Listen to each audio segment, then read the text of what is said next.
Ausbildung الميكاترونكس في ألمانيا.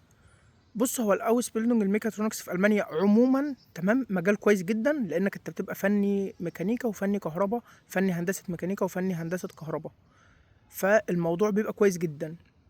مدة الدراسة فيه بتكون 3 سنين. متطلباتك إيه؟ متطلباتك إن أنت يكون عمرك صغير، لإن هم بيفضّلوا العمر الصغير طبعًا، يكون معاك شهادة لغة B2 ويكون معاك شهادة ثانوية عامة أو ما يعادلها، مش فارقة أدبي أو علمي، تمام؟ ولو معاك دبلوم صنايع برضه ينفع، ما فيش مشكلة خالص، أو ما يعادلها، شهادة ثانوية عامة أو ما يعادلها. الرواتب أثناء الأوسبيلدونج هي عمومًا الرواتب زي أي أوسبيلدونج برضه مش هتعدّي ال1000€، تمام، فأنت ممكن من 600 لحد 800€ أو 900€ بعد الضرايب.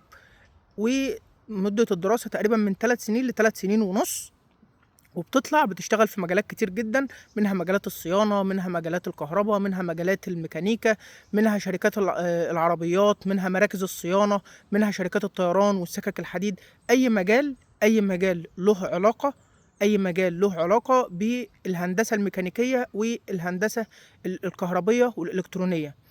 طبعًا بيبقى في مجالات كتير جدًا، جدًا، جدًا في مجالات العمل وسوق العمل.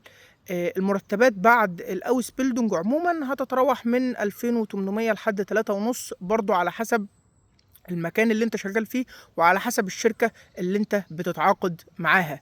ده كان كل ما يخص أوسبيلدونج الميكاترونكس. مجال جميل جدًا ومجال سهل جدًا، تقدّم عليه إن أنت تجيب فرصة فيه سهلة والّا صعبة؟ للأسف مش سهلة ومش مستحيلة، هتتعب شوية على بال ما تجيب فرصة فيه، بس إن شاء الله خير، التوفيق إن شاء الله، وربنا يوفقك بإذن الله. ولو وصلت لحد النقطة دي في الفيديو فشكرًا جدًا إن أنت كمّلت الفيديو للآخر.